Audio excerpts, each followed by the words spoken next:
Эфир Абхазского телевидения продолжает русская служба новостей. Здравствуйте. Состоялось первое открытое заседание рабочей группы Народного собрания парламента Республики Абхазия по внесению изменений в антикоррупционное законодательство. В рабочую группу под председательством Астамура Логу вошли депутаты Народного собрания, представители Генеральной прокуратуры, администрации президента, а также члены инициативной группы за ратификацию 20-й статьи Конвенции ООН и конкурсный отбор кадров на госслужбу. Приветствуя собравшихся, Астамур Логу отметил, что это лишь первое заседание рабочей группы, на котором будут обозначены все важные вопросы, требующие дальнейшего обсуждения и впоследствии их решения.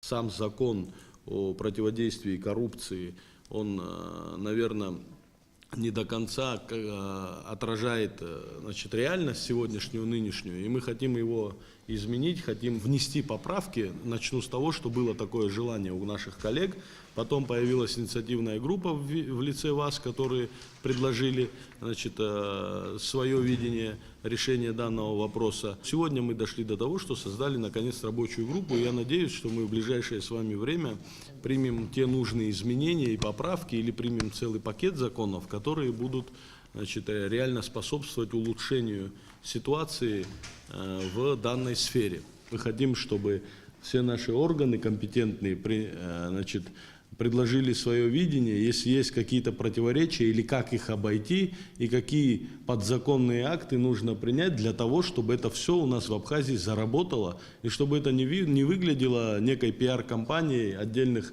депутатов или общественников, которые о чем-то скажут, что-то примут, и работать это не будет. Вот давайте сделаем так, чтобы мы смогли принять правильные поправки, если ратифицируем 20-ю статью, чтобы она работала, все подзаконные акты, которые нужны, чтобы мы их доработали. За вклад в победу в Отечественной войне народа Абхазии 1992-1993 годов указом президента Республики Абхазия Рауля Хаджиба медалью за победу посмертно награжден художник Валерий Гамгия. Президент принял вдову художника Розу Хашба. Глава государства подчеркнул значительную роль Валерия Гамгия в современной истории Республики Абхазия как автора эскизов государственных наград и государственной символики и его вклад в победу в Отечественной войне. Значима роль Валерия Валиковича в национально-освободительном движении абхазского народа. Он один из основоположников Народного форума Абхазии Айтгалара. В трудные для абхазских художников времена Валерий Гамгия оказал поддержку своим коллегам в вопросе выхода из состава Союза художников Грузии, после чего была фактически восстановлена самостоятельность Абхазского союза художников. Глава государства вручил Розе Хашба медаль за победу, которой Валерий Гамгия посмертно награжден за вклад в победу в Отечественной войне народа Абхазии 1992-1993 годов. Конституции злопала, абсурдно тарах, и шахтуалы хардовых хазар, хабыз финеркны, и символка рызыги, и цас чекуру, он и шахтуала, и отснука туханскуяна, усоп шазнил, усоп шпаза, и шахтухан, и хабхедзу, резухан ере, и лагамт, и усам тупозги. Дара авентар зохан бихадару ускопен хапезот ехегеври яира амш сбылыз ера яла галам-то дара дзюгацу. Впервые за 25 лет в Абхазию прибыл туристический ретро-поезд на паровой тяге «Золотой орел». В 8 утра на границе с Россией поезд встречали начальник госуправления по транспорту Рабистан Габлия и начальник железной дороги Алхаз Вартагава.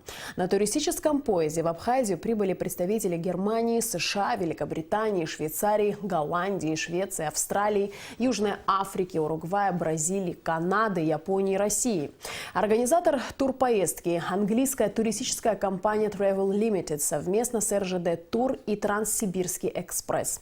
В поселке Цандрипш пассажиры прошли таможенный контроль, затем состав двинулся в город Новый Афон.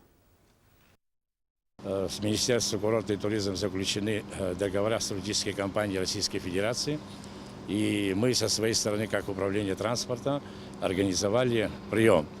И сегодня, на этом поезде состав состоит из 14 вагонов и 2 тепловозов.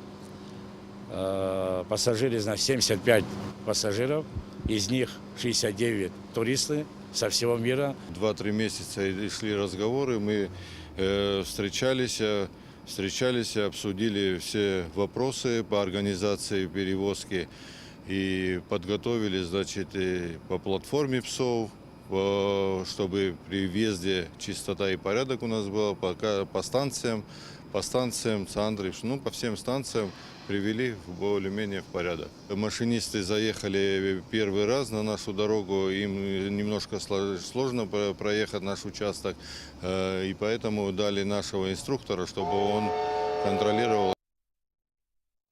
А уже в Новом Афоне на станции Псырцха иностранных туристов встречали фруктовым фуршетом, вином и национальными танцами в исполнении детского коллектива. О приключениях и впечатлениях иностранцев в Абхазии в следующем материале. Сегодня уникальный ретро-поезд на паровой тяге «Золотой орел» впервые прибыл в Абхазию. И с минуты на минуту мы ожидаем его на станции Псырцха. Для туристической жизни Абхазии это большое событие, ведь данный проект открывает новые возможности для привлечения иностранных гостей в нашу республику. Самые яркие достопримечательности Нового Афона сегодня посетят более 70 туристов из 13 стран мира.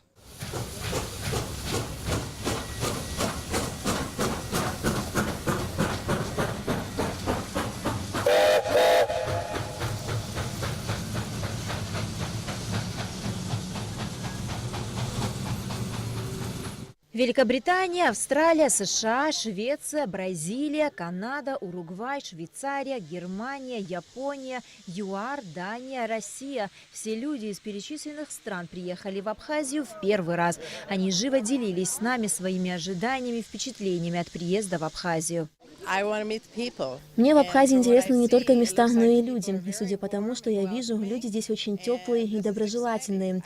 Ваша страна такая маленькая. Интересно увидеть то, что она может предложить туристам. Это моя первая поездка в Россию и на Южный Кавказ. Это очень волнительно. Сама я из Америки.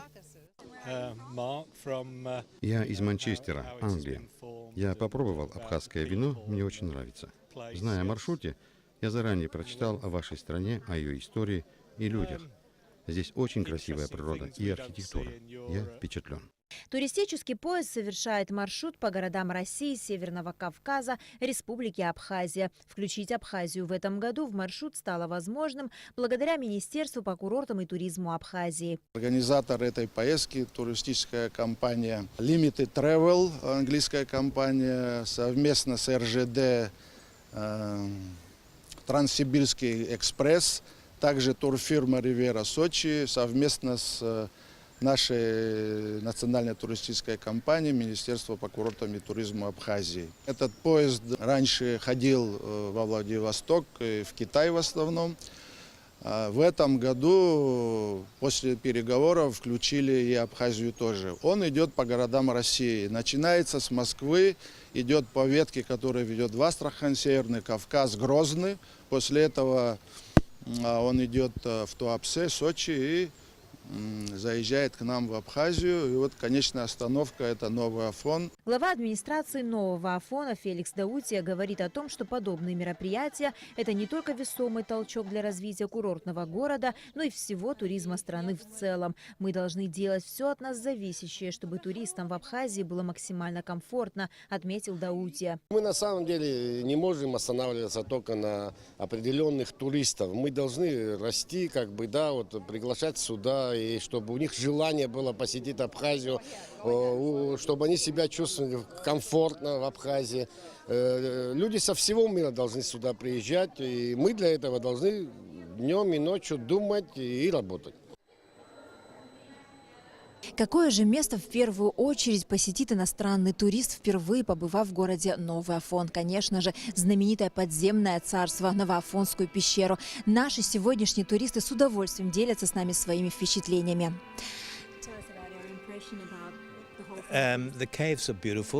Я из Кейптауна, Южная Африка. Пещера просто поражает. Я никогда ничего подобного не видел ранее. Здесь особенная волшебная атмосфера. Я в восторге. Новоафонская пещера состоит из 9 залов, в 6 из которых проводятся ежедневные экскурсии. Экскурсия с профессиональным гидом, которая продолжалась более часа, не оставила равнодушным никого. Вы очень счастливый народ, потому что живете на такой прекрасной земле, с такими прекрасными пейзажами и морем. У вашей страны огромный потенциал. Я обязательно сюда еще вернусь вместе с семьей и друзьями. Затем пассажиры ретро-поезда «Золотой орел» продолжили свое знакомство с новым Афоном и посетили другие достопримечательности курортного города. На Алакове Артур Каланди, Абхазское телевидение. Уже неделю по распоряжению главы столичной администрации Адгура Харази специалисты проводят чистку реки Басла. О том, как проходит и когда будет завершена работа, узнавали наши корреспонденты. Уже вторую неделю сотрудники подрядной фирмы «Градстрой» ведут здесь работы по очистке русла реки Басла, стараясь не повредить водопровод и электрические кабели. После расчистки камни, ил и мусор вывозятся на свалку, чтобы после каждого дождя все это вновь не попадало в реку. Как отмечают специалисты, проводить очистительные работы на этом участке сложно из-за того, что технике, которая увозила бы весь мусор, практически невозможно подъехать.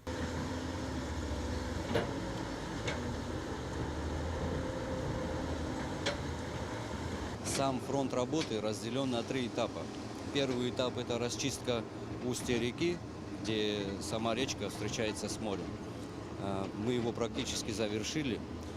Второй этап – это расчистка от Красного моста до Белого. И третий этап – это от пожарной части до Белого моста. Река Басла протекает недалеко от жилых домов. Каждый год при сильных дождях и таянии снега река выходит из берегов, соответственно, затапливает ближайшие дома. Со слов специалистов, после очистки русла эта проблема частично будет решена. Сам грунт тяжелый, местами техника застревает. Я думаю, что мы справимся. Сумма заложена порядка 6 миллионов. Заказчик – администрация города по поручению главы администрации Адгура Рафетовича Харази. Что касается устья реки Басла, то здесь масштабная работа по очистке русла была проведена еще в прошлом году. Общая сметная стоимость работ составила порядка 21 миллиона рублей. Работы проводились в рамках российской инвестпрограммы. Рената Шакай, Томас Чиковани, Абхазское телевидение. Впервые вечер пародий поэтов и писателей Абхазии состоялся в Абхазском драматическом театре имени Самсона Чанба. В нем приняли участие Владимир Зонтарь, Анатолий Лагула, Алхаз Чхамали, Гунда Квициния и Гунда Сакания. В театре царила настоящая атмосфера добра, веселья и смеха. Поэты и писатели рассказывали посетителям веселые истории из жизни, читали пародии на стихи своих коллег. Помимо пародий были эпиграммы, которые мастера слова посвящали друг другу. Посетители вечера пародий, безусловно, остались довольными. Сами же поэты и писатели отмечают, что подобные вечера пародий необходимо проводить как можно чаще, потому что именно пародия способна отвлечь от повседневной рутины и внести в жизнь общества определенное оживление. Такие вечера несут определенный эмоциональный заряд, который очень помогает людям избавиться, как говорится, от депрессии. Да, мы живем очень трудное время, побольше надо смеха, побольше юмора. И я, например, считаю, что нам надо чаще проводить такие вечера. Если брать классику нашу, у Киршала Чачхалия есть пародии, у Алексея Ласурия встречались не так часто, но это, одним словом, есть опыт, есть традиция, и я думаю, что надо развивать. И в конце выпуска традиционно о погоде. По сообщению Гидрометцентра, в Абхазии ожидается переменная облачность без осадков. Температура воздуха ночью плюс 10-15, днем 20-25 тепла. Температура морской воды плюс 23.